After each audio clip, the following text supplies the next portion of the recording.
cinta saya. Katakan haleluya.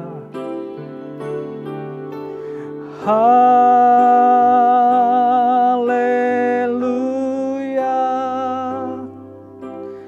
Haleluya.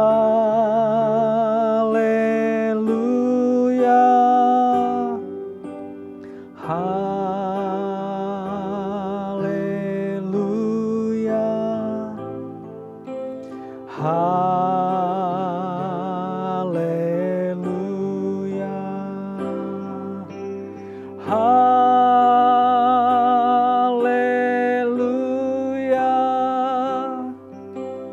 Haleluya. Haleluya.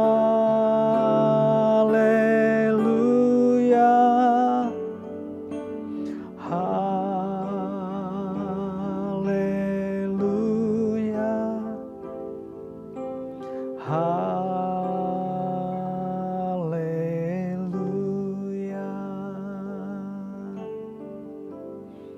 Bapa di surga, kami bersyukur Tuhan, karena kami tahu Kau tidak pernah meninggalkan kami. Kasih-Mu tidak pernah berubah. Dahulu, sekarang, bahkan sampai selama-lamanya, kasih-Mu Tuhan tidak pernah berubah. Haleluya. Mari kita sembah Dia dari dalam hati kita. Nyatakan penyembahan dan kasih kita kepada Tuhan. Mulialah Engkau Yesus. Engkau ditinggikan Tuhan. Haleluya.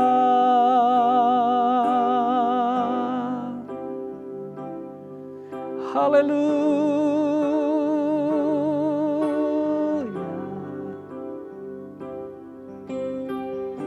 Kami mengasihi Engkau Tuhan. Kami rindu melayani Engkau. Terima kasih untuk kebaikan-Mu. Terima kasih untuk kasih-Mu Tuhan. Haleluya.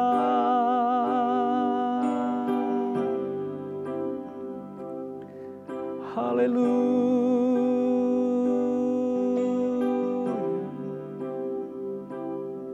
Mulialah Engkau Yesus.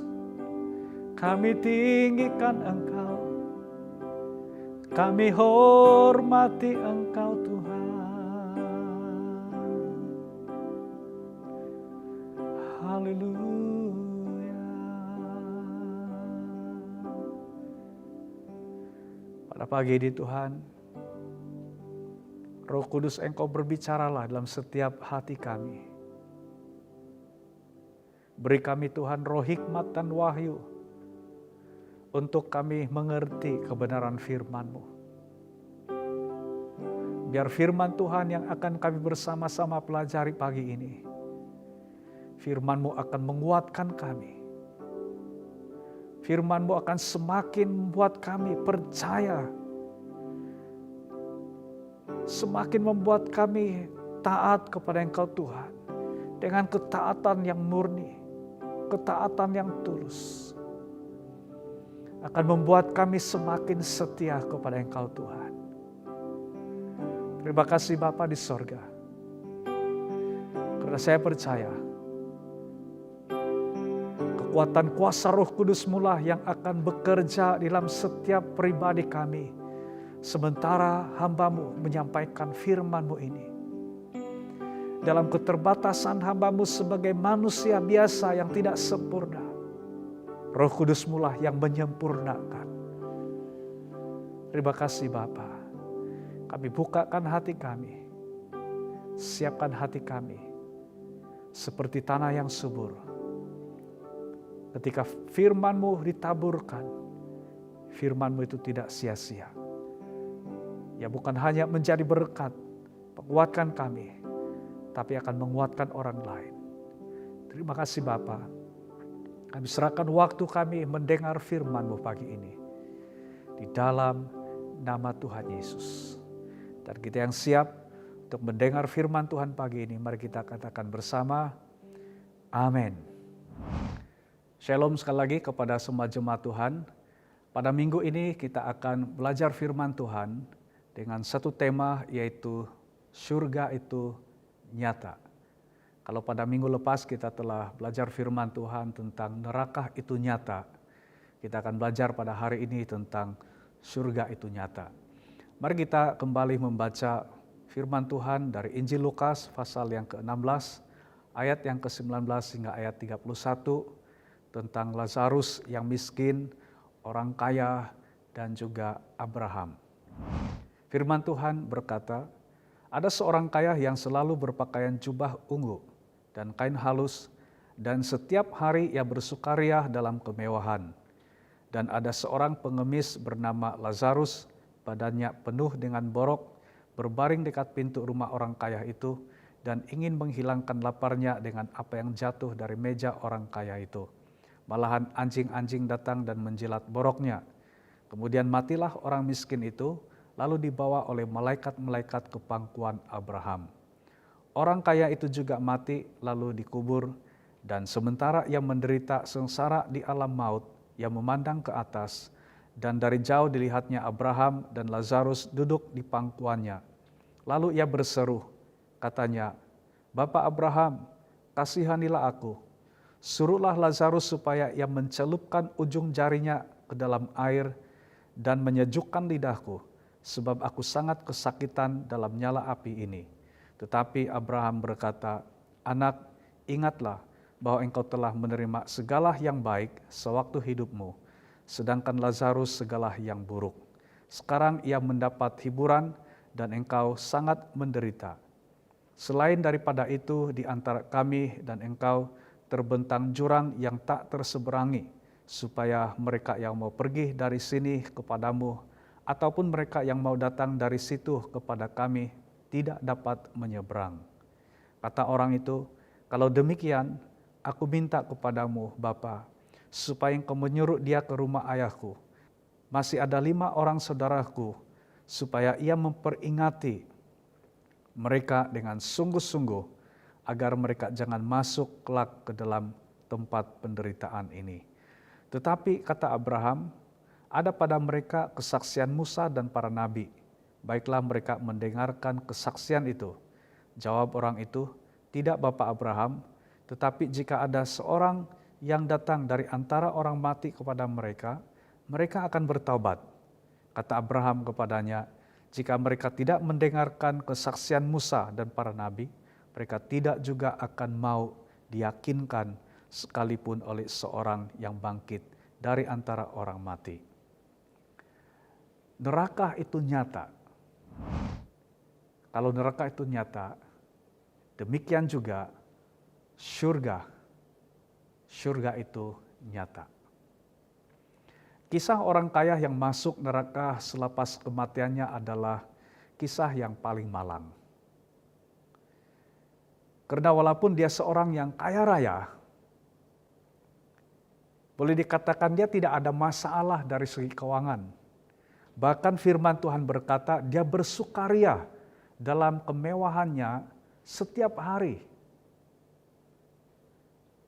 Tetapi setelah dia mengakhiri hidupnya di dunia ini, dia mencapai garis akhir hidupnya di dunia ini, dia mati. Alkitab berkata dia berada di tempat kesengsaraan kekal, yaitu di neraka. Dan itu tidak akan berakhir, itu untuk selama-lamanya dia mengalaminya di situ. Namun selain daripada orang kaya di dalam kisah ini, Yesus menyebut 2 pribadi yang berbeza tempat dan keadaannya daripada orang kaya yang telah masuk neraka ini, yaitu Lazarus dan Abraham. Abraham disebut sebagai orang atau bapak bagi orang-orang beriman. Dan Lazarus yang dicatatkan di dalam firman Tuhan ini adalah seorang yang miskin, yang terpaksa mau menghilangkan rasa laparnya dengan memakan makanan sisa dari orang kaya ini.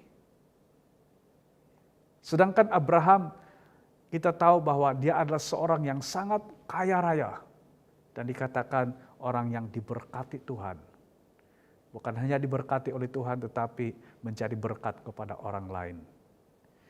Dari situasi atau status Abraham dan Lazarus semasa di dunia, mereka mengalami hal yang sama ketika mereka berada di surga. Tidak ada lagi yang dikatakan Abraham lebih kaya daripada Lazarus, atau Lazarus lebih miskin dari Abraham ketika berada di surga. Tapi yang kita lihat di sini, kedua-duanya menikmati suatu yang sangat luar biasa yang ada di surga. Apa yang Yesus sampaikan di dalam firman Tuhan ini memberitahukan kepada kita dengan jelas dan tegas bahwa neraka itu sungguh-sungguh ada, tetapi demikian juga surga. Surga itu sungguh-sungguh ada, surga itu nyata. Pangkuan Abraham yang disebutkan di dalam firman Tuhan ini adalah satu istilah yang mudah difahami oleh pendengar pada masa itu, yaitu merujuk kepada surga. Dan pada pagi ini, saya ingin kita bersama-sama mempelajari dua soalan penting tentang surga.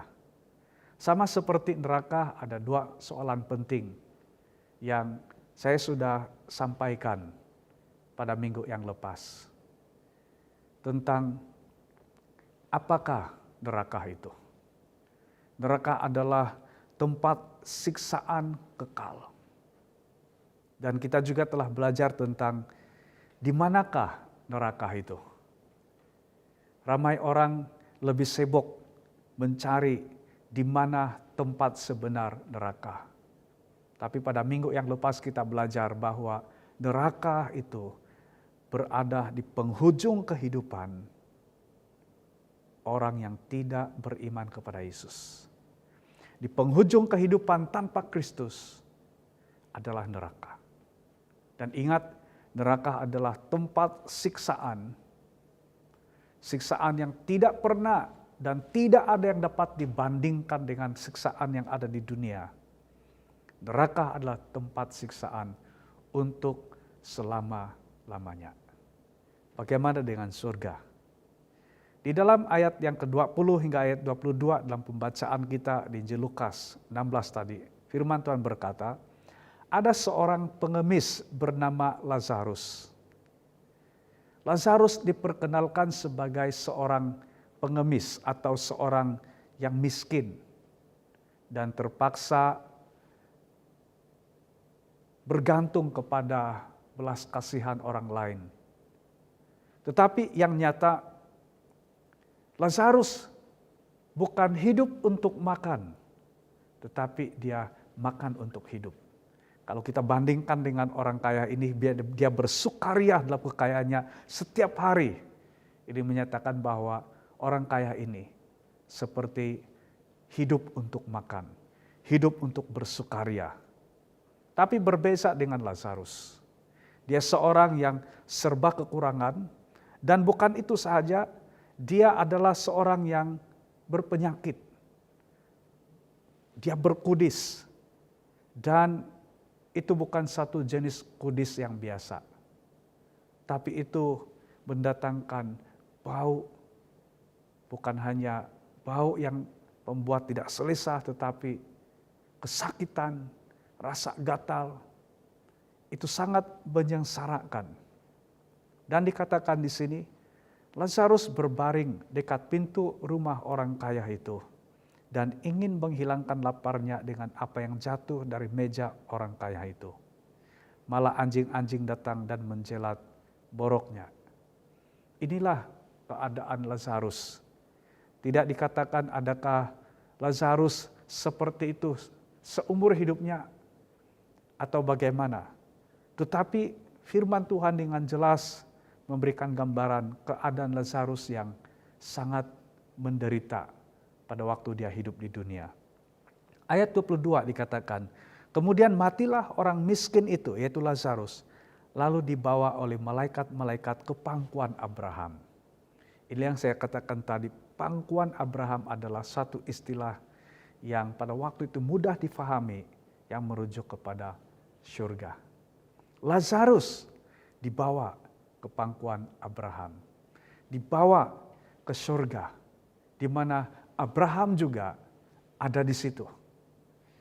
Dan dari dua soalan penting yang kita mau pelajari pada pagi ini, saya percaya melalui firman Tuhan yang kita pelajari akan membuat kita sebagai orang yang percaya kepada Tuhan, kita mendapatkan penghiburan, kekuatan, pengharapan yang pasti, yang kuat, yang teguh. Sementara kalau saudara mendengar firman Tuhan ini dengan tanpa keyakinan kemana hidupmu selepas ini, doa saya adalah melalui firman Tuhan ini dan dari doa soalan penting ini, saudara akan mengambil keputusan yang sangat penting bagi hidupmu secara pribadi pada hari ini juga. Kemana engkau akan pergi selepas kematianmu atau selepas hidupmu di dunia berakhir. Adakah di surga atau di neraka? Karena surga dan neraka itu adalah nyata. Soalan yang pertama tentang surga adalah, apakah surga itu? Apakah surga itu? Perhatikan ini. Surga adalah tempat yang sempurna dan kekal. Surga adalah tempat yang sempurna dan kekal. Macam-macam gambaran tentang surga yang mungkin kita boleh gambarkan tentang surga. Tetapi saya mengambil dua hal penting ini tentang surga, yaitu tempat yang sempurna dan kekal. Beberapa ayat firman Tuhan saya ingin baca yang meneguhkan kebenaran bahwa surga itu adalah tempat yang sempurna dan kekal. Di kitab Wahyu pasal yang ke-21 ayat 1 hingga ayat yang ke-4, firman Tuhan berkata, lalu aku melihat langit yang baru dan bumi yang baru, sebab langit yang pertama dan bumi yang pertama telah berlalu, dan laut pun tak ada lagi. Dan aku melihat kota yang kudus, Yerusalem yang baru, turun dari sorga, dari Allah, yang berhias bagaikan pengantin perempuan yang berdandan untuk suaminya. Lalu aku mendengar suara yang nyaring dari takhta itu berkata, lihatlah, kemah Allah ada di tengah-tengah manusia, dan ia akan diam bersama-sama dengan mereka. Mereka akan menjadi umatnya, dan ia akan menjadi Allah mereka. Dan ia akan menghapus segala air mata dari mata mereka, dan maut tidak akan ada lagi. Tidak akan ada lagi perkabungan atau ratap tangis atau duka cita, sebab segala sesuatu yang lama itu telah berlalu. Perhatikan ayat yang keempat di sini tentang surga. Ia akan menghapus segala air mata dari mata mereka. Surga adalah tempat yang sempurna. Dan untuk menggambarkan kesempurnaan surga di kitab Wahyu melalui penglihatan Yohanes tentang bumi yang baru, langit yang baru, yaitu kerajaan surga sendiri. Dia katakan bahwa di sorga tidak ada lagi air mata. Kalau saya mau bertanya kepada saudara, siapa di antara kamu yang sekurang-kurangnya pernah satu kali dalam hidupnya pernah menangis? Boleh angkat tangan. Saya rasa semua pernah menangis. Cuma tangisan itu dengan pelbagai alasan.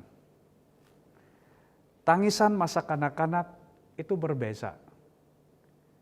Kalau bayi yang baru dilahirkan, kemudian setelah dia dilahirkan, dia terus menangis, itu adalah kabar baik bagi ibu bapak, bagi bayi ini. Bayangkan kalau seandainya anak saudara lahir tidak bunyi, tidak menangis, kemudian 10 menit tidak juga menangis, 1 jam tidak juga menangis. Biasanya anak yang dalam keadaan seperti ini, dia ada suatu masalah. Dan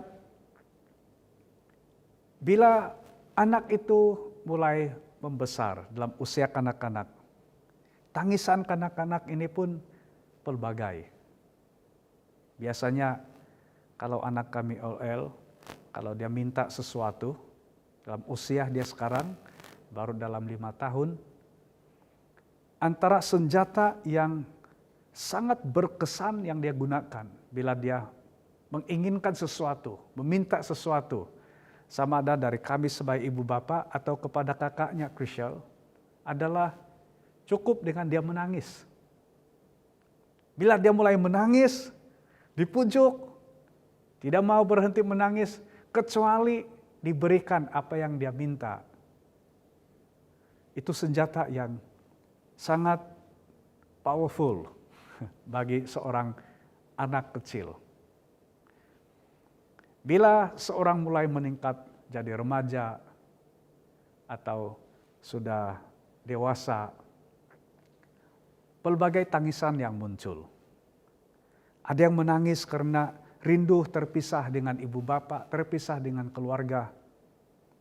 Tapi ada juga tangisan pemuda-pemudi ini yang lain sedikit. Terutama kalau baru putus cinta, kalau menangis itu lain lagi tangisan. Sambil menangis, sambil teringin minum Gromoxon. Dan pelbagai tangisan. Kalau sekiranya kita mau kaji tentang perbezaan bunyi tangisan, tangisan kesakitan itu berbeza dengan tangisan gembira. Ada yang menangis karena gembira. Tetapi menangis karena gembira atau kesakitan itu berbeza dengan menangis kalau menangisi orang yang telah meninggal dunia. Orang yang mati. Berbeza sekali. Dan apa yang Alkitab catatkan bahwa yaitu Tuhan sendiri akan menghapus segala air mata dari mata mereka. Ini berbicara tentang tidak ada lagi perkabungan, tidak ada lagi kematian, tidak ada lagi ratap tangis, tidak ada lagi duka cita. Kenapa? Di dunia ini ada tangisan karena segala sesuatu yang ada di dunia ini tidak sempurna. Kenapa ada kematian? Karena hidup kita di dunia tidak sempurna. Perhatikan di dalam pembacaan kita di sini. Kalau bandingkan di antara orang kaya dan Lazarus yang miskin. Kedua-dua mereka ini waktu di dunia mempunyai situasi atau status yang sangat berbeda. Boleh dikatakan orang kaya ini mungkin tidak ada tangisan. Dia tidak ada kerisauan. Dan mungkin kita berpandangan bahwa Lazarus, dia selalu menangis. Dia selalu dalam kesakitan. Dia selalu dalam kekurangan, kesedihan. Tetapi perhatikan, Lazarus adalah orang beriman. Dan mungkin mulai muncul persoalan. kenapa Lazarus seorang yang beriman, tapi dia miskin. Seorang yang beriman, yang dibuktikan dia masuk surga, tapi kenapa dia sakit? Mungkin ada di antara saudara yang mulai kecewa dengan Tuhan. Tuhan, saya sudah percaya kepadamu. Saya telah menerima Engkau menjadi Tuhan dan penyelamat saya secara pribadi. Tapi Tuhan, kenapa saya selalu sakit? Kenapa Tuhan saya masih miskin? Dalam hal kita beriman kepada Tuhan, dia tidak berkaitan dengan bila kita beriman kepada Tuhan, maka kita akan menjadi seperti Abraham saja. Kaya, sehat, diberkati. Tapi ada juga orang yang beriman pun, dia hidup seperti Lazarus. Kenapa? Karena walaupun orang kaya itu sangat kaya, bahkan boleh dikatakan dia tidak ada kesusahan. Sama dengan Abraham, dia seorang yang kaya raya, diberkati Tuhan dengan luar biasa. Namun, sampai kepada saatnya, mereka semua akhirnya mati. Sampai kepada garis akhir. Mengalami kematian secara jasmani, tubuh. Kenapa? Karena meskipun kelihatan sempurna di dunia, dunia ini sebenarnya tidak pernah sempurna dan kita tidak sempurna. Tapi perhatikan, di surga adalah tempat yang sempurna. Tidak ada lagi tangisan, tidak ada lagi duka cita, tidak ada lagi kematian. Kenapa kita perlu makan? Karena kita perlu pertahankan hidup kita. Kita makan untuk hidup, bukan semata-mata hidup untuk makan. Kenapa kita perlu pertahankan kehidupan kita? Karena dunia ini memang belum sempurna bagi kita. Tidak sempurna untuk kita. Perhatikan di 1 Korintus pasal yang ke-13 ayat 8 hingga ayat yang ke-10. Kasih tidak berkesudahan, nubuat akan berakhir, bahasa roh akan berhenti, pengetahuan akan lenyap. Sebab pengetahuan tidak lengkap dan nubuat tidak sempurna. Tetapi jika yang sempurna tiba, maka yang tidak sempurna itu akan lenyap. Perhatikan, surga itu sempurna. Berarti kita tidak perlu lagi makan, tidak ada rasa lapar lagi, tidak ada rasa haus lagi, tidak ada lagi kesedihan, tidak ada lagi sakit hati. Semua itu ada di dunia karena dunia ini dan kita yang hidup di dunia ini tidak sempurna. Bahkan Alkitab berkata, nubuat akan berakhir, bahasa roh akan berhenti, pengetahuan akan lenyap. Kalau ada hamba Tuhan yang terkenal oleh karena nubuatannya, ada yang dapat menafsirkan pelbagai bahasa roh. Mungkin ada yang mulai lebih berminat untuk mempelajari tentang bahasa roh. Ada yang setuju, ada yang tidak setuju, ada yang setuju tidak setuju pun tidak. Dia tidak tahu di mana pendirian dia. Tetapi Alkitab berkata, semua ini hanya berlaku waktu di dunia. Bahkan pengetahuan pun akan lenyap. Oleh karena semua ini tidak sempurna dan tidak kekal. Tapi satu yang kekal, yang luar biasa, yang dikatakan dalam firman Tuhan. Kasih tidak berkesudahan. Waktu kita di surga, kasih yang kita nikmati adalah kasih yang sempurna. Bagaimanapun kita coba mempraktikkan kasih kita di dunia ini, dalam pengaruh daging dan jiwa kita yang belum sempurna, tidak ada kasih yang sempurna yang ada di dunia. Kasih di antara suami istri juga tidak sempurna. Kalau saya mau bertanya kepada suami istri, siapa di antara kamu sejak dari hari pertama menikah sampai sekarang yang tidak pernah bergaduh atau tidak pernah berselisih paham sepanjang masa pernikahannya? Saya rasa tidak ada pasangan yang mau angkat tangan. Termasuk saya sendiri. Tetapi saya mengasihi istri saya dan saya tahu istri saya mengasihi saya. Tapi kenapa hal-hal itu berlaku? Karena kasih kita di dunia ini belum sempurna dan tidak sempurna. Tapi apabila kita di surga, kasih itu tidak berkesudahan, kasih kita sempurna, kita dapat menikmati kasih yang dari Tuhan dan kita hidup dalam kasih yang sempurna itu. Ini luar biasa.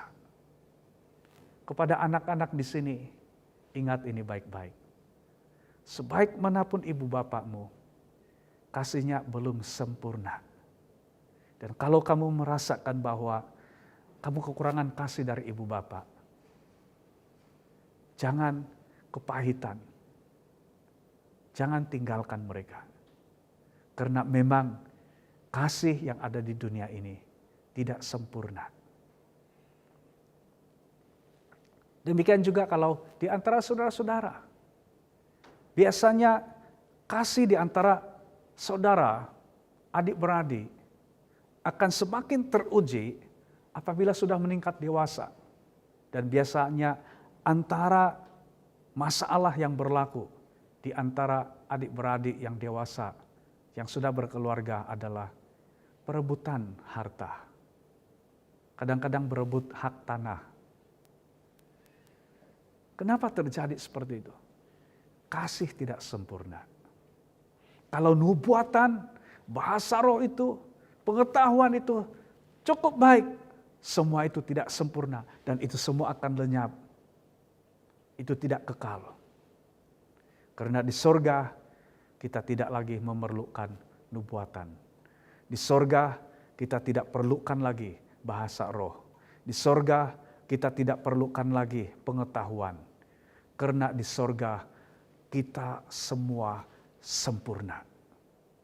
Semua hal ini yang sekarang ini, nubuatan, bahasa roh, pengetahuan, kita perlukan. Karena kita belum sempurna. Dan terus-menerus ini diperdebatkan tentang nubuatan, bahasa roh, tentang pengetahuan, aliran teologi itu, aliran teologi ini. Karena kita belum sempurna. Tapi di sorga, segala sesuatu adalah sempurna. Dalam Injil Matius pasal 22, ayat 28 hingga ayat 30, firman Tuhan berkata, siapakah di antara ketujuh orang itu yang menjadi suami perempuan itu pada hari kebangkitan? Sebab mereka semua telah beristrikan dia. Latar belakang dari kisah ini adalah orang bertanya kepada Yesus. Ada seorang perempuan, menurut hukum Musa, dia kawin dengan lelaki, seorang lelaki, dan mereka tidak ada anak, belum ada anak. Suami dia yang pertama ini meninggal. Dan orang yang dikatakan menurut hukum Musa, adik atau saudara kepada lelaki atau suami wanita yang meninggal ini harus mengawini wanita ini untuk membangkitkan keturunan abangnya. Tapi apa yang berlaku?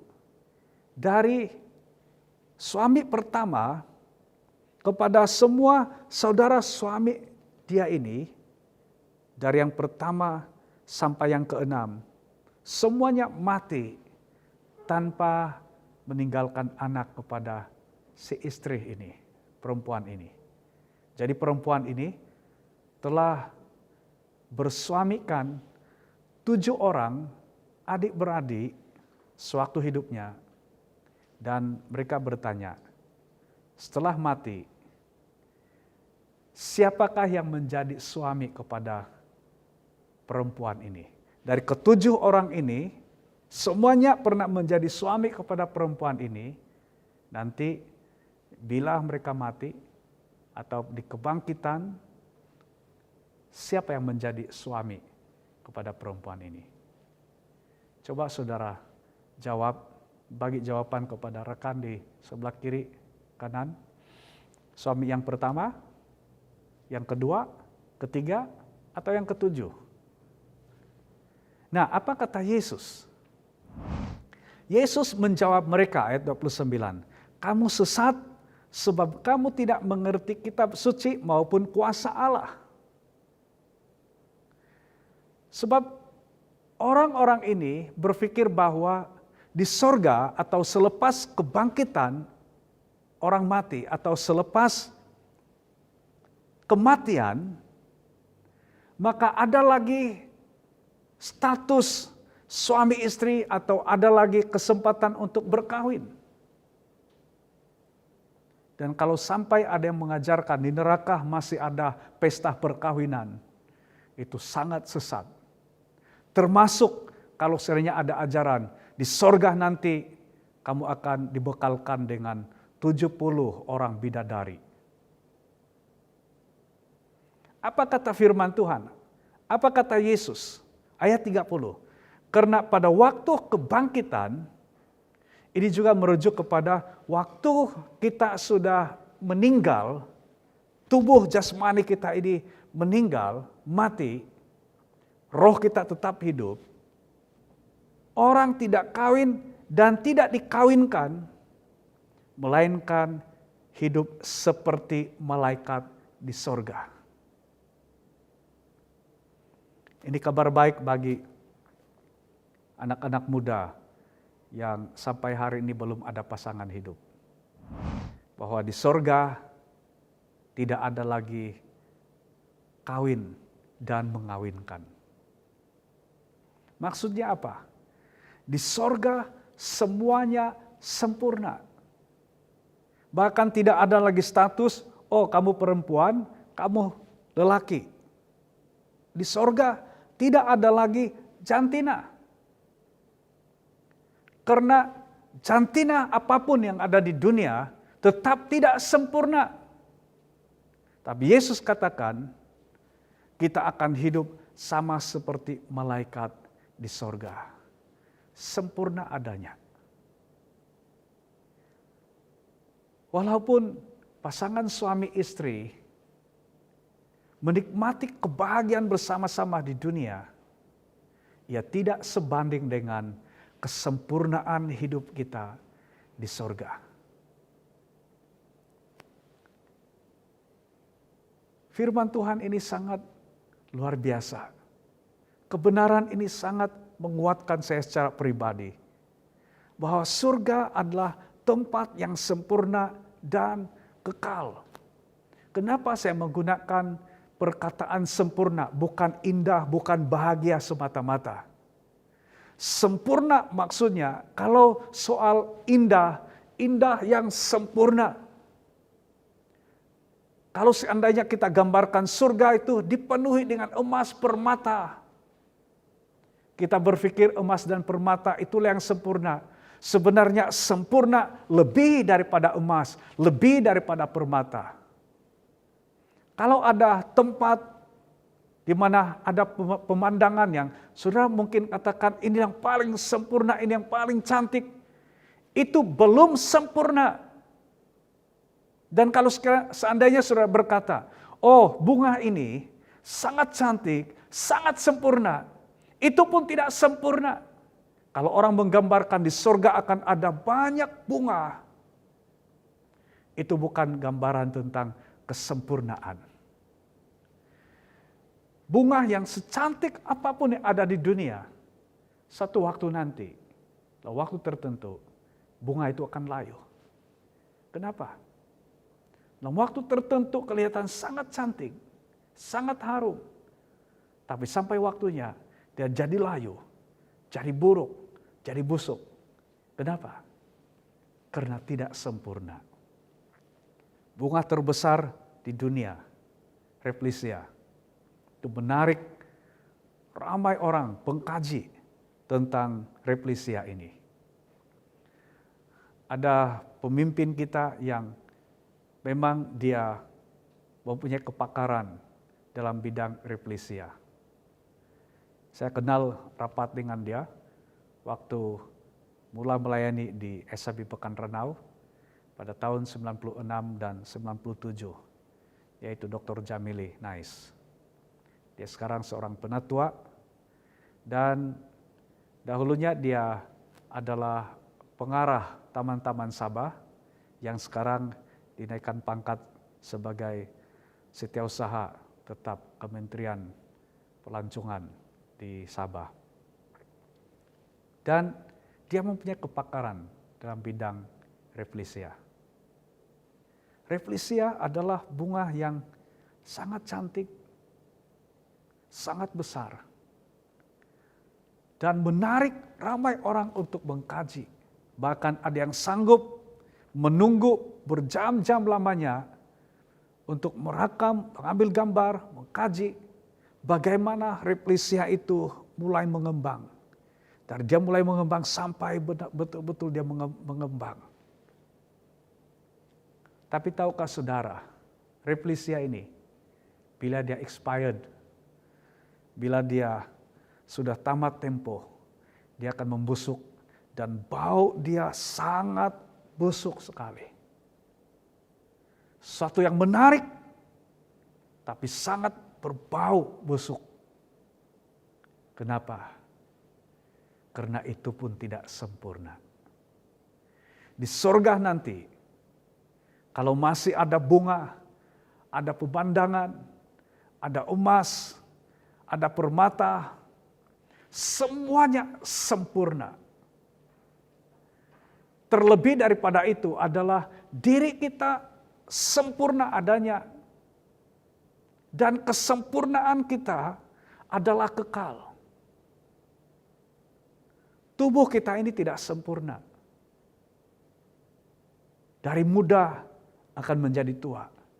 Dari hidup akan menjadi mati. Dari sehat boleh jadi sakit. Karena tubuh kita tidak sempurna.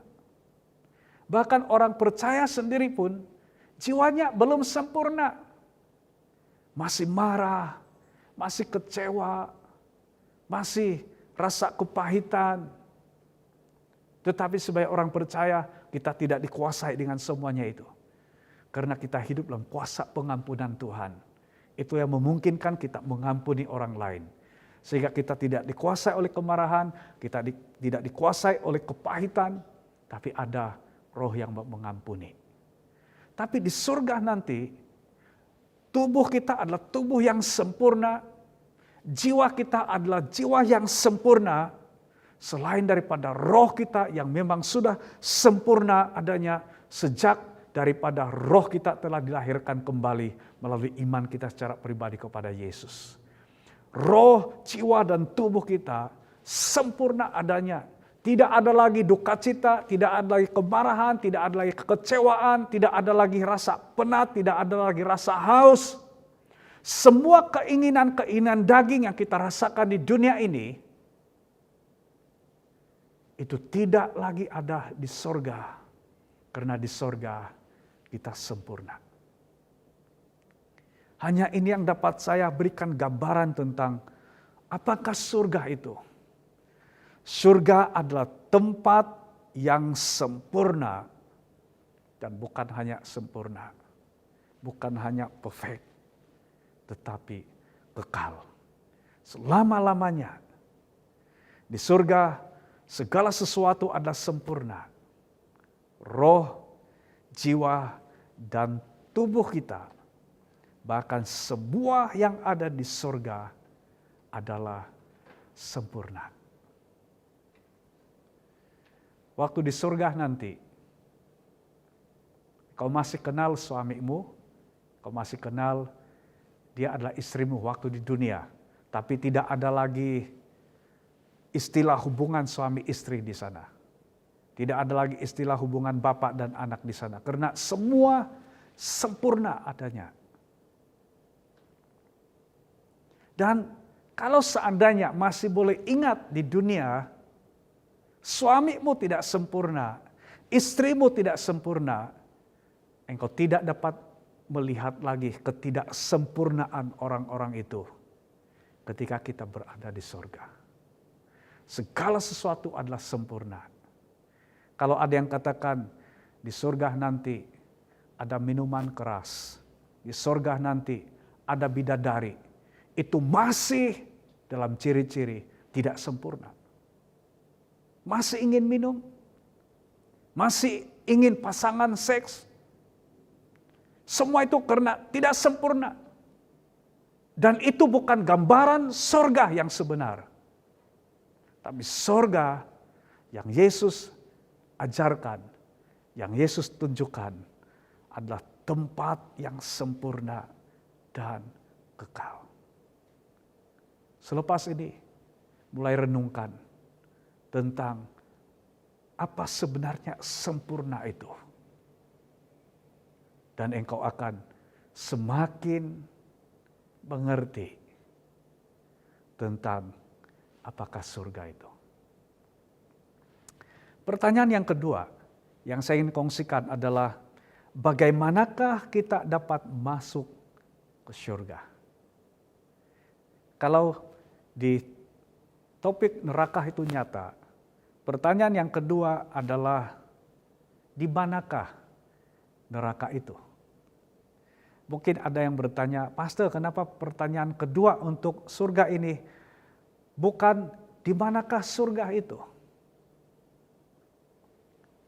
Saya berikan penjelasan seperti ini. Pertanyaan tentang bagaimanakah kita dapat masuk ke surga jauh lebih penting berbanding di manakah surga itu. Kalau seandainya ada seorang yang dapat tunjukkan di mana surga itu, dia tahu pun di mana surga itu. Kalau dia tidak tahu bagaimana untuk ke sana, tidak akan sesiapa dapat pergi ke surga. Perhatikan dalam kisah orang kaya ini.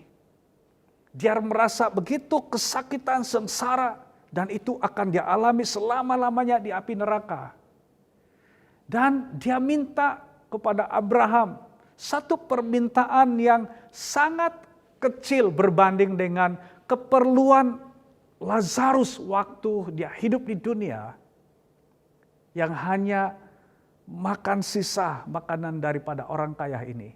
Sekarang orang kaya ini minta satu permintaan kepada Abraham. Suruhlah Lazarus celupkan ujung jarinya di air biasa, bukan air tapai, bukan taiga, bukan kopi o, air biasa, dan letakkan di lidah saya untuk menyejukkan lidah saya, menyejukkan saya karena saya sangat sengsara. Dan apa kata firman Tuhan? Dia diberikan gambaran bahwa surga dan neraka itu dipisahkan dengan jurang yang sangat dalam, dan dikatakan yang dari neraka untuk ke surga, mau pergi ke surga tidak dapat, dan dari surga ke neraka juga tidak dapat.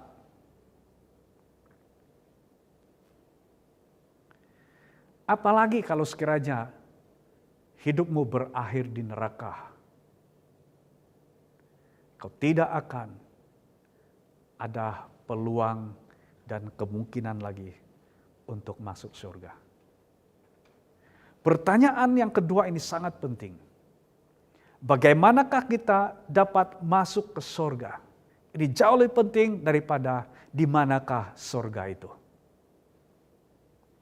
Bagaimanakah kita dapat masuk ke surga? Dengarkan ini baik-baik. Tuhan Yesus satu-satunya jalan ke surga. Atau hanya melalui Yesuslah kita dapat masuk ke surga. Tidak ada jalan lain untuk kita dapat masuk ke surga, hanya melalui Yesus Kristus. Mari saya baca beberapa ayat firman Tuhan. Yang pertama dalam Injil Yohanes pasal yang ke-14 ayat yang ke-6. Yohanes 14 ayat 6, firman Tuhan berkata, kata Yesus kepadanya, Akulah jalan dan kebenaran dan hidup. Tidak ada seorang pun yang datang kepada Bapa kalau tidak melalui aku. Yesus bukan hanya merujuk Bapa sebagai pribadi Allah Bapa, tetapi Yesus juga menyatakan kepada kita untuk bagaimana kita dapat masuk ke surga, di tempat kekal Bapa di surga, yaitu hanya melalui Dia. Dan Yesus katakan, akulah jalan, akulah kebenaran, akulah kehidupan. Tidak ada seorang pun yang dapat datang kepada Bapa kalau tidak melalui aku. Jadi kalau ada yang menawarkan, jalan untuk ke surga adalah perbuatan baik. Jalan ke surga adalah buat amal baik. Jalan ke surga adalah hiduplah sebaik mungkin di dunia. Semua itu tidak dapat membawa kita ke surga jika tanpa iman secara pribadi kepada Yesus. Jika kita tidak melalui Yesus Kristus, tidak akan masuk ke dalam kerajaan surga. Dalam Kisah Para Rasul 4 ayat 12, firman Tuhan berkata, dan keselamatan tidak ada di dalam siapapun juga selain di dalam Dia, yaitu Yesus Kristus. Sebab di bawah kolong langit ini tidak ada nama lain yang diberikan kepada manusia yang olehnya kita dapat diselamatkan. Jelas dan tegas firman Tuhan berkata bahwa tidak ada nama lain yang olehnya kita diselamatkan. Hanya di dalam nama Yesus Kristus. Hanya melalui iman secara pribadi kepada Yesus. Itu sebabnya Yesus katakan kepada murid-muridnya.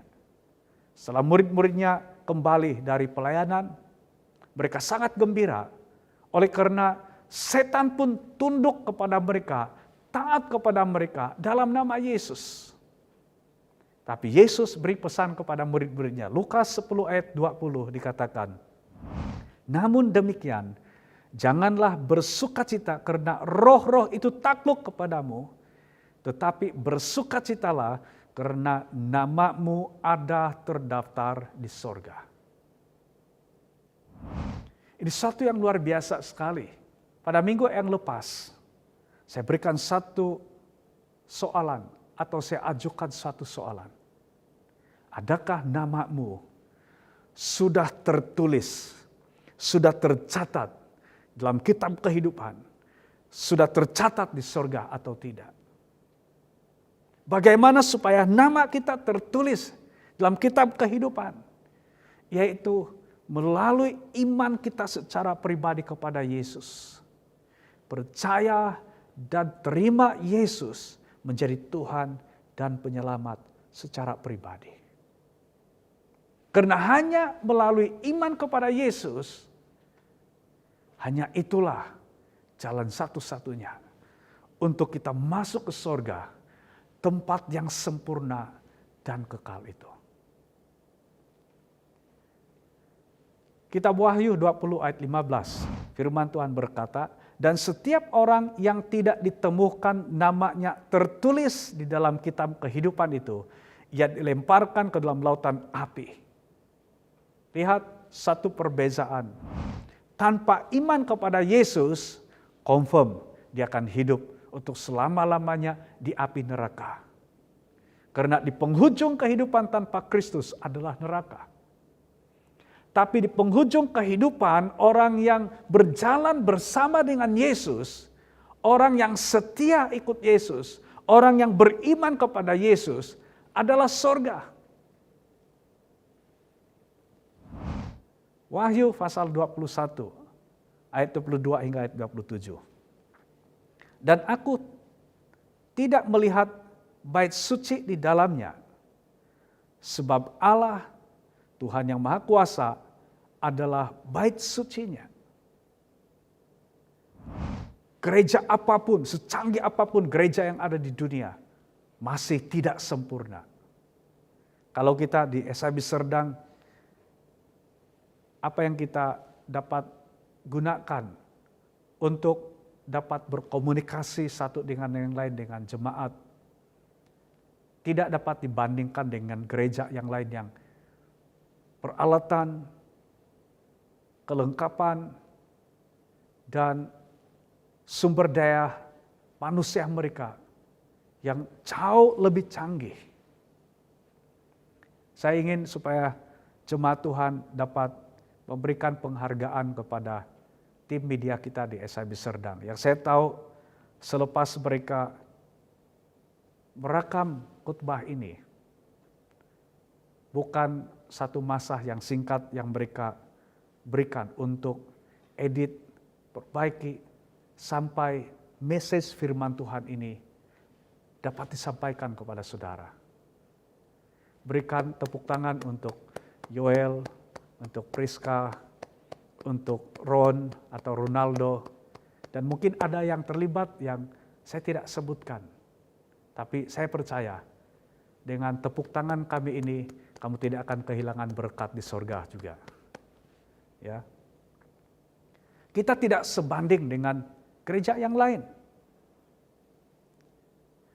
Karena walaupun sangat hebat, bangunan, kelengkapan, potensi-potensi yang ada di gereja dapat digunakan, itu puji Tuhan untuk memberkati dan membawa lebih ramai jiwa untuk mengenal Tuhan. Tetapi secanggih manapun bangunan gereja dan peralatannya, tetap tidak sempurna yang ada di dunia ini.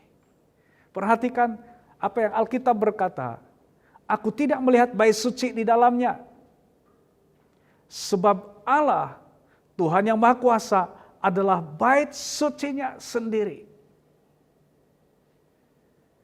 Karena segala sesuatu sempurna yang ada di dalam Allah yang kita percayai, yang kita imani dalam Yesus Kristus. Kita sudah ada di dalamnya.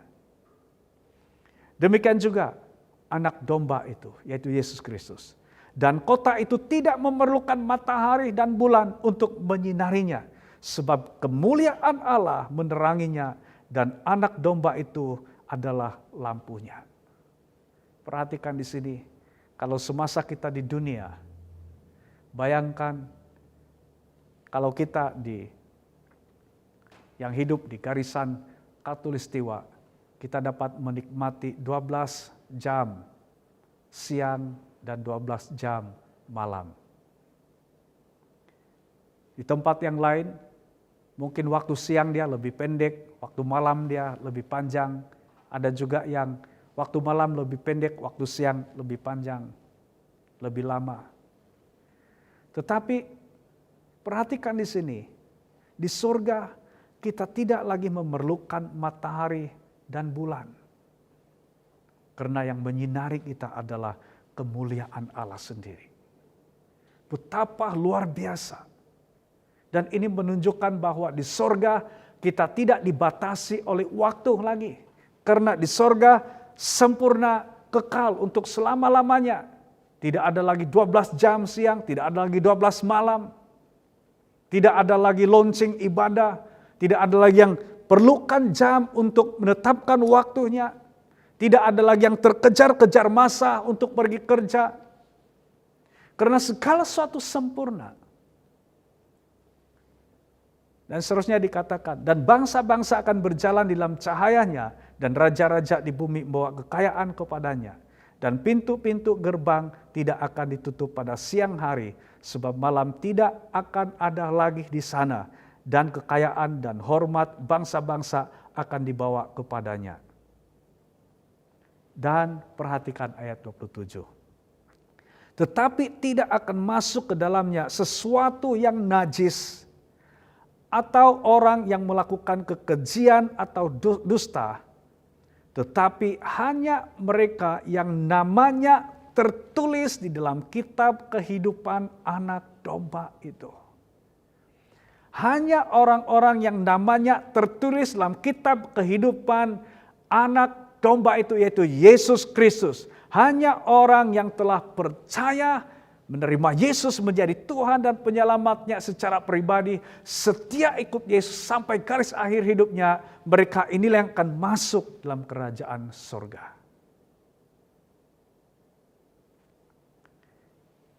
Ingat ini baik-baik dan saya mau tegaskan.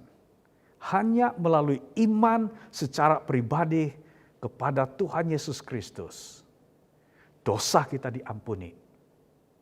Karena Alkitab berkata, sesuatu yang najis atau orang yang melakukan kekejian dan dusta tidak dapat masuk ke dalamnya. Hanya orang-orang yang sudah dikuduskan, sudah disucikan, yang sudah diampuni dosanya. Dan untuk kita mengalami pengampunan dari dosa, pengudusan, dilayakan hanya melalui iman kepada Kristus. Bukan oleh kekuatan perbuatan kita semata-mata, tapi karena kasih karunia Allah melalui iman kita secara pribadi kepada Yesus. Dosa kita diampuni, dan bukan itu saja, kita diberikan hidup yang kekal di sorga. Nama kita terdaftar di sorga, tertulis di sorga. Pastikan selama engkau masih hidup di dunia ini, namamu sudah terdaftar di sorga. Engkau telah percaya dan menerima Yesus menjadi Tuhan dan penyelamatmu secara pribadi. Dan untuk kesempatan yang masih ada, beri dirimu untuk dibaptis. Satu kesaksian di mana engkau sungguh-sungguh telah percaya dan menerima Yesus menjadi Tuhan dan penyelamat secara pribadi. Kalau mungkin ada yang sedang berpikir untuk meninggalkan Yesus, untuk tidak lagi mau beriman kepada Yesus, saya mau beritahukan bahwa kalau sudah mulai berpikir untuk meninggalkan Yesus, itu sama dengan engkau sedang berpikir untuk keluar dari sorga yang sempurna dan kekal, untuk masuk ke dalam neraka yang sengsara dalam kekekalan. Karena di luar dari Kristus tidak ada keselamatan, tidak ada pengampunan dosa, tidak ada jalan ke sorga di luar daripada Kristus. Hanya melalui iman kepada Yesus.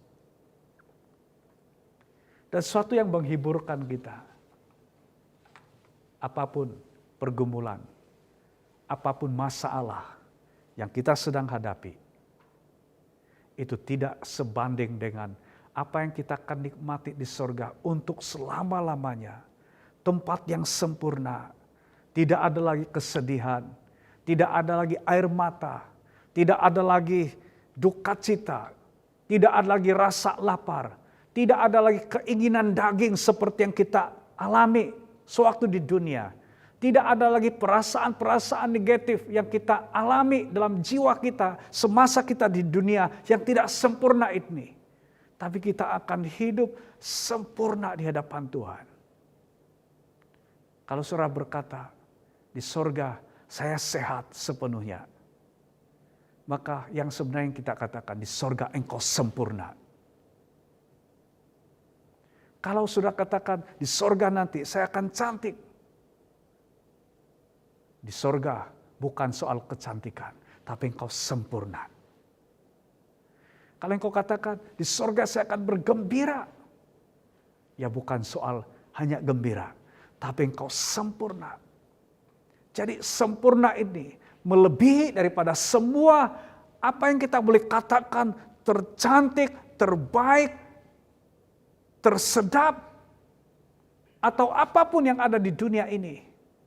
Yang di sorga hanya satu perkara yang dapat saya katakan, sempurna. Bila kita bersekutu, memuji Tuhan, semuanya sempurna. Dengan semua yang ada di sorga, kita dapat menikmati kasih yang sempurna. Di gereja kita, Isabi Serdang, walaupun kita coba nyatakan bagaimana kita mengasihi satu dengan yang lain, tetap kasih kita belum sempurna. Tapi nanti di sorga, kita semua akan hidup dalam kesempurnaan dan kekal. Saya akhiri dengan beberapa pernyataan ini. Surga itu nyata. Namun walaupun kita beriman kepada Kristus, kita masih menghadapi masalah. Kita masih menghadapi banyak kesukaran, Karena kita masih hidup dalam dunia ini. Dan selagi kita hidup dalam dunia ini, kita belum sempurna. Kita tidak sempurna. Surga adalah tempat yang sempurna dan kekal bagi kita yang sudah percaya dan menerima Yesus menjadi Tuhan dan Penyelamat secara pribadi. Tapi ingat ini, ya harus disertai dengan ini. Setia mengikuti Yesus sampai garis akhir hidupnya. Kita belum sampai kepada garis akhir. Kita masih hidup dalam dunia ini. Kita masih memerlukan pengajaran. Kita masih memerlukan kata-kata nubuat. Kita masih perlukan kita membangun roh kita. Karena kita belum sempurna. Tapi waktu kita di sorga nanti, segala sesuatu adalah sempurna. Kalau ada yang masih mau bertanya, Pastor, di sorga nanti masih adakah coronavirus? Atau mungkin saudara berkata, mungkin di sorga coronavirus sudah sangat sempurna. Jangan tanya di sorga ada coronavirus yang sempurna atau tidak. Apa yang ada di sorga adalah sempurna, sama seperti Bapa dan Anak dan Roh Kudus adalah sempurna. Demikian kita.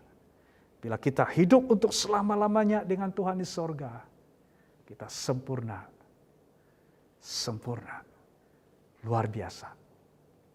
Mari kita berdoa. Dalam sikap berdoa ini, renungkan firman Tuhan ini.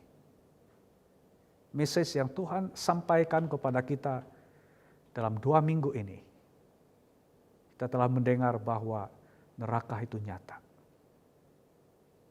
Tapi kita juga telah belajar bahwa surga itu nyata. Di penghujung kehidupan tanpa Kristus adalah neraka. Tapi di penghujung kehidupan, orang yang telah beriman, yaitu orang yang telah percaya, menerima Yesus menjadi Tuhan dan Penyelamatnya secara pribadi, serta setia mengikut Yesus sampai garis akhir hidupnya. Di garis akhir hidupnya adalah surga. Tempat yang sempurna dan kekal. Apapun pergumulan yang engkau sedang alami hari-hari ini, jangan izinkan pergumulan dan masalah itu membuat engkau meninggalkan Yesus. Kalau engkau berkata, saya telah melakukan banyak kejahatan, saya telah jatuh dalam dosa, saya telah kembali kepada kehidupan lama, saya telah terikat kembali dengan rokok, dengan dadah, dengan alkohol, dengan semua tabiat-tabiat lama. Selagi engkau masih bernafas pada hari ini adalah kesempatan bagimu untuk bertaubat. Dan ambil komitmen untuk mau setia ikut Yesus. Percayakan hidupmu kepada Tuhan.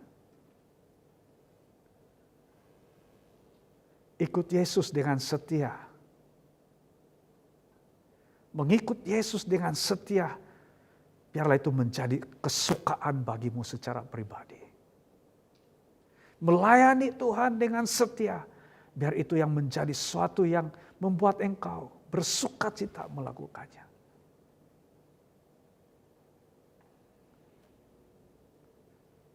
Pada pagi ini, saya mau berdoa untuk setiap jemaat Tuhan. Semua yang sedang mendengarkan firman Tuhan yang saya sampaikan pagi ini. Kalau ada di antara saudara yang mau berkata, dan engkau mau berkata, saya mau terima Yesus menjadi Tuhan dan Penyelamat saya secara pribadi.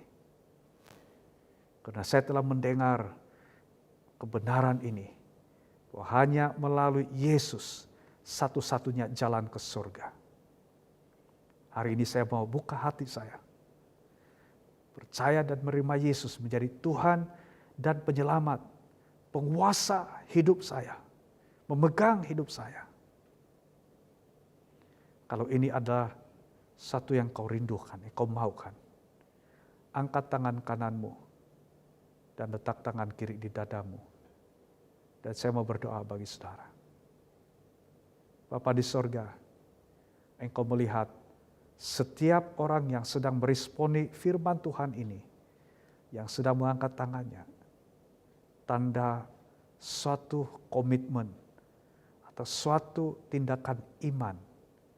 Dia mau percaya dan menerima Engkau Yesus menjadi Tuhan dan Penyelamatnya secara pribadi. Saat ini Roh Kudus bekerja dalam hatinya. Jamah hatinya. Hatinya terbuka untuk menerima Engkau Yesus menjadi Tuhan dan Penyelamat. Roh Kudus bekerja dalam hatinya. Buat dia lahir baru secara rohani. Menjadi anak-anak Allah. Masih dalam keadaan angkat tangan, saya minta kamu ikuti doa yang saya ucapkan ini. Dengan suara kamu secara pribadi, suara yang kedengaran. Ikuti doa ini. Tuhan Yesus, hari ini saya telah mendengar firman-Mu. Kebenaran bahwa hanya melalui iman kepadamu Yesus, saya diselamatkan, dosa saya diampuni, dan saya dapat masuk dalam kerajaan sorga yang sempurna dan kekal itu. Hari ini saya bukakan hati saya persilakan Engkau Yesus masuk ke dalam hati saya, menjadi Tuhan dan Penyelamat saya secara pribadi. Dan mulai dari hari ini, seluruh hidup saya serahkan kepadamu, roh, jiwa, dan tubuh saya. Pimpin saya Roh Kudus, pimpin saya untuk semakin mengenal Yesus, mencintai Yesus, dan semakin mengerti kebenaran firman-Mu. Terima kasih Tuhan, karena Engkau sudah mengampuni semua dosa saya, dan telah memberikan hidup kekal bagi saya, yaitu hidup kekal bersama dengan Engkau Yesus, di sorga yang sempurna untuk selama-lamanya. Amin. Saya minta semua jemaat Tuhan angkat kedua tangan, dan saya mau berdoa untuk setiap kita. Bapa di sorga, terima kasih untuk firman-Mu pada pagi ini. Saya berdoa supaya setiap kami yang telah mendengar kebenaran ini, bahwa surga itu nyata, bahwa surga adalah tempat yang sempurna dan kekal. Bahwa hanya melalui Yesus satu-satunya jalan ke surga. Kami bersyukur Tuhan, oleh karena kami telah percaya dan menerima Engkau Yesus menjadi Tuhan dan Penyelamat kami secara pribadi. Sehingga kami tahu bahwa apabila kami mencapai garis akhir hidup kami di dunia ini, kami akan bersama dengan Engkau untuk selama-lamanya dalam kerajaan-Mu, surga yang nyata. Saya berdoa supaya apapun pergumulan yang anak-anak-Mu sedang alami, sementara masih hidup dalam dunia, dia mengerti bahwa semuanya itu terjadi karena kami belum sempurna. Tubuh kami tidak sempurna. Jiwa kami, yaitu perasaan kami, keinginan kami, pikiran kami, tidak sempurna. Tapi sampai kepada waktunya, bila kami bersama dengan Engkau, kami akan sempurna di dalam Engkau Tuhan. Terima kasih Bapa di sorga. Biarlah setiap kami dikuatkan, diteguhkan oleh firman-Mu ini. Terima kasih Bapa, dalam nama Tuhan Yesus. Kami sambut berkat dari firman-Mu ini dengan penuh ucapan syukur. Dan kita yang sudah terima berkat Tuhan ini, mari kita katakan bersama, amin. Baik, sebelum kita memberikan persembahan kita pada pagi ini, yang mau berikan persepuluhan atau persembahan khusus secara tunai, atau mungkin secara online, atau kamu transfer ke account gereja seperti yang tertera, nomor account yang tertera di screen handphone kamu ataupun di laptop atau di television kamu. Sebelum kita memberi, mari kita berdoa. Saya mendorong jemaat Tuhan supaya tetap taat dan setia dalam hal memberi, baik persepuluhan atau persembahan khusus, meskipun kita tidak dapat beribadah bersama-sama di gereja. Mari kita siapkan hati kita untuk memberikan persembahan kita kepada Tuhan. Bapa di sorga, kami mengucap syukur oleh karena Engkaulah sumber segala berkat, anugerah-Mu, kasih karunia-Mu yang menyertai, memimpin dan memberkati kami. Berkati setiap anak-anak-Mu yang memberikan persembahannya pada pagi ini, baik melalui secara tunai, secara transfer, melalui online. Tuhan, kami berdoa supaya Tuhan Engkau berkati anak-anak-Mu yang memberi dalam ketaatan, dengan kasih, dengan iman, dengan setia. Tuhan Engkau memberkati anak-anak-Mu. Terima kasih Bapa, kami mengucap syukur untuk berkat melalui keuangan ini yang akan kembali menjadi saluran berkat bagi pelayanan Tuhan melalui gereja-Mu SIB Serdang ini. Dalam nama Tuhan Yesus kami berdoa. Amin.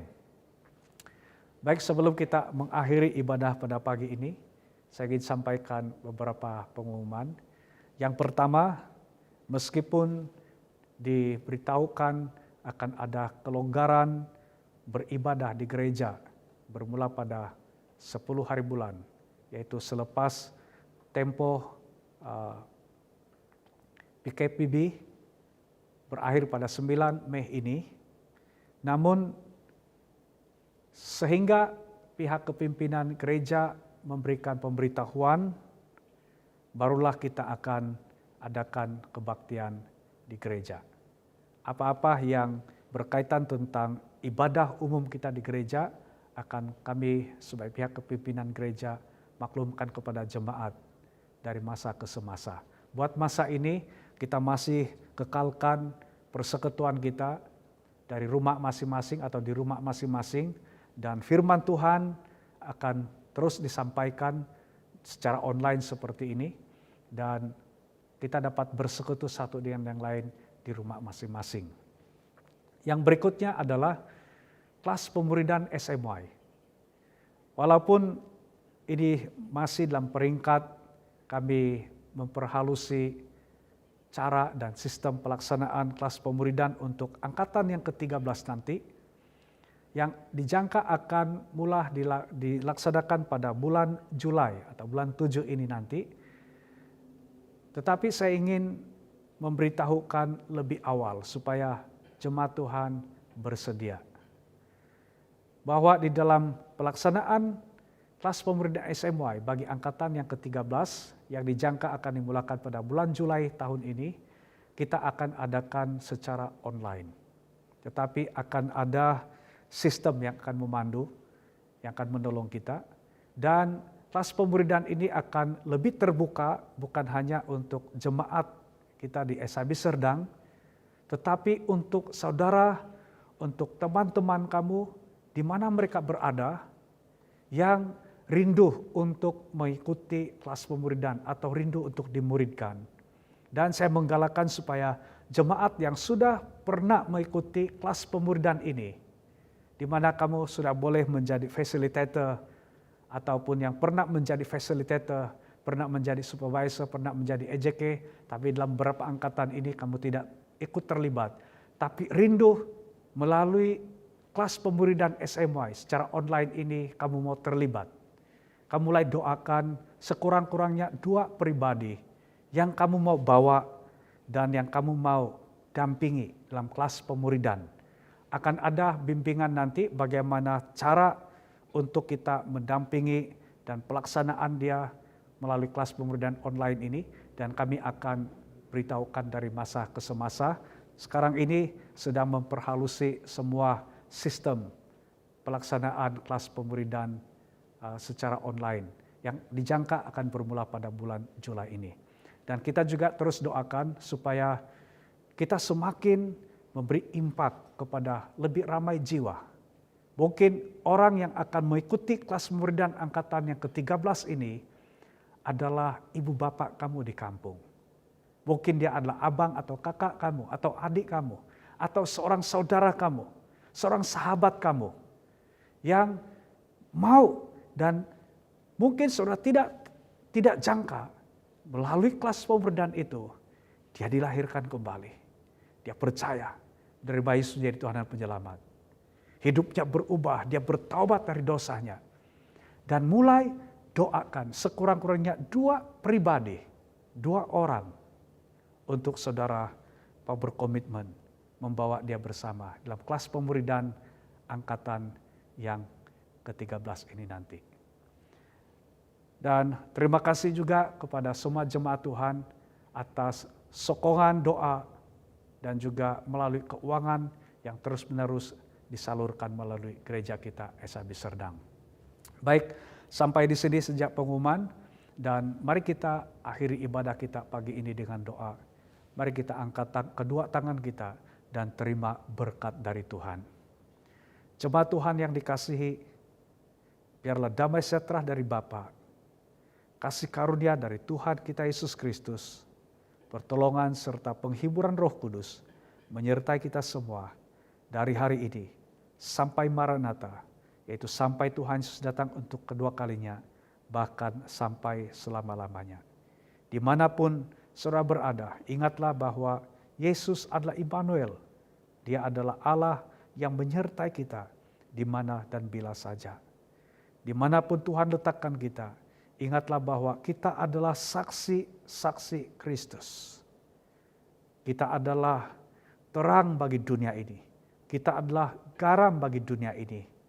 Melalui kita, Yesus nyata bagi orang lain. Melalui kita, Injil Kristus dapat disampaikan kepada orang lain.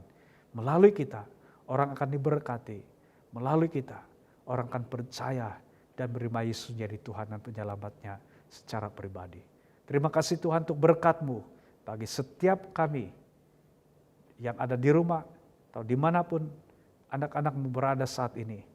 Biarlah kasih karunia, damai sejahtera dan sukacita daripada Engkau Tuhan memenuhi setiap kami.